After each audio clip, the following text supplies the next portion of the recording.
added, as he reached for his glass and raised it. "A baby on the way."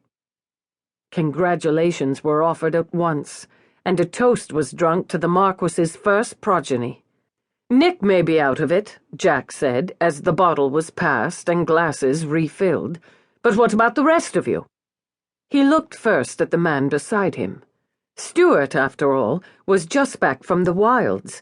He was sure to be up for a bit of carousing. But like Nick, Stuart also shook his head in refusal.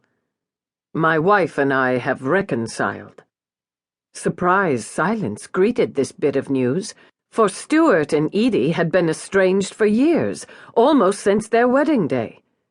In the end, it was left to Jack to ask the obvious question. "And are you happy about it?" "I am, actually, yes. And I'm happy to be home." "Well, all right then." It was Jack's turn to raise his glass. "Here's to the hunter, home from the hill." That toast once again emptied the glasses, and as the bottle went round to refill them, Jack tried again. "Still, what are the rest of us supposed to do? Happily married fellows are such tedious company." He glanced at James and Dennis. "Don't tell me either of you have become ensnared." "Not I," Dennis replied at once. "Still quite the carefree bachelor." "As am I," James added. Jack was glad that at least some of his friends could still be counted upon. "Well, that relieves my mind. Later, we shall leave these two," he paused, gesturing to Stuart and Nicholas, "and go off for a bit of fun, shall we? You three can invade the brothels, taverns, and gaming clubs of London all you please some other time, but not tonight," Stuart said, putting an end to any notions of revelry. "I didn't bring all of you here so you can carouse about town. Besides, London in August is deadly dull, so you shan't be missing much. So why are we here?" Jack turned to the man beside him. "Other than to see your scars, hear all about the mauling, and be suitably impressed by how you fought off the lions?" Stuart shook his head.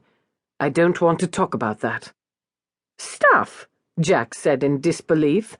"It's the perfect chance to brag, and you don't want to talk about it? Why not?" Leaning sideways, he took a peek under the table. "Lions didn't eat anything important, did they?" "Jones is dead." Stuart's words banished any further teasing, and Jack straightened in his chair aghast. "Your valet is dead? What happened? Was that the lions, too?" "Yes." "Hell." Jack gave a sigh and raked a hand through his hair.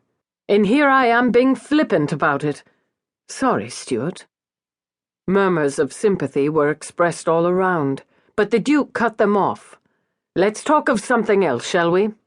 Gentlemen, as wonderful as it is to see all of you, a reunion isn't why I've asked you here. I have something to discuss with you, and I want to do it before the bottle goes around again, for it's quite a serious business." Stuart reached into a leather case beside his chair and pulled out a sheaf of papers, which he dropped in the center of the table. With his next words, any frivolous notions Jack might have had to enliven London in August went to the wall. "I want to ruin a man," Stuart said, his gaze going around the table, lighting last upon Jack. "I want to humiliate him and destroy him, thoroughly, completely, and without mercy." Stunned silence followed this uncompromising pronouncement, for Stuart was in no way a vengeful sort of man. But Jack knew he would never ask them to engineer a man's destruction unless it was both necessary and just, and he gave his answer without hesitation. "Lord," he drawled, tilting his chair back on two legs to give the man standing beside him an impudent grin. "This sounds just my sort of lark." Dennis gave a cough. "It goes without saying that the man in question deserves it, but can you tell us why?" "The gist, yes," Stuart replied, "but not the details, and I assure